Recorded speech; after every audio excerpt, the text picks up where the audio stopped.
Stepney's visit to Sir Topham Hatt's railway was coming to an end. "We shall miss you," said Sir Topham Hatt. Then he turned his attention to all the other engines. "My railway is very busy, and I'm pleased with you, but you need help. A diesel is all that's available. Please do your best to avoid any disturbances." "What does that mean?" whispered Duck. "That means this diesel is difficult," snapped James. And he was. The diesel surveyed the shed. "Not bad. I've seen worse. At least you're all clean." The engines glared. "It's not your fault. But Sir Topham Hatt should scrap you and get engines like me. A touch on the starter and I'm off. No bother, no waiting. They have to fuss round you for hours before you're ready." The engines were furious. Next morning, they held an indignation meeting round the turntable. "Disgraceful. Disgusting. Despicable. To say such things to us," cried Donald and Douglas.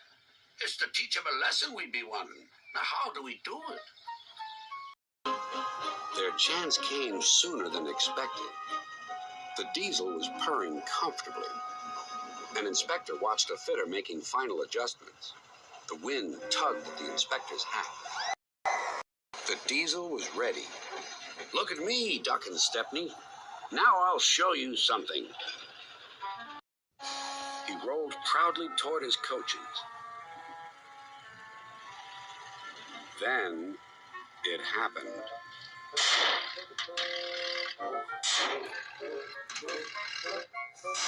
Shaking and spluttering, the diesel stopped. Meanwhile, the inspector was looking for his hat. The diesel seethed with fury as Duck and Stepney pushed him back to the shed. "My hat!" exclaimed the inspector.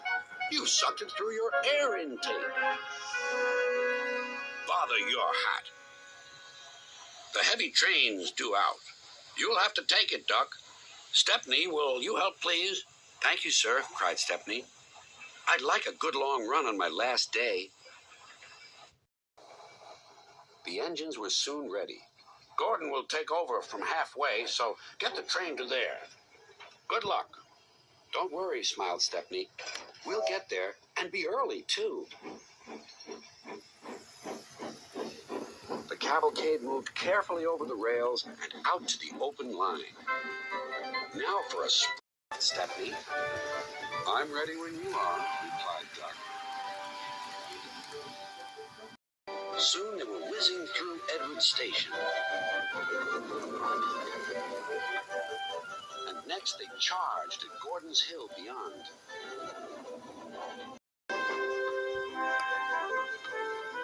They felt the drag of the heavy coaches here. It was hard work.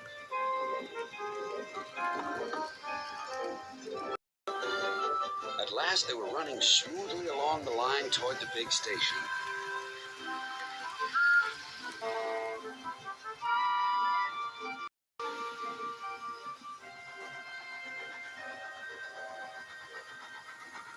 "Hello, you're early," said Gordon. "That's one in the headlamp for old Diesel. James says he's sick as boiler sludge and sulking in the shed." "Sir, right for saying we're out of date." And Gordon chortled away.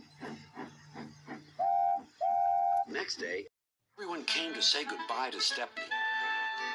"Come back and see us soon," whistled the engines. "And you are always welcome on my Bluebell Railway, too," replied Stepney. Then he puffed away. What about Diesel? He'd slipped out while no one was looking. But he left two things behind: a rather nasty smell and a battered bowler hat.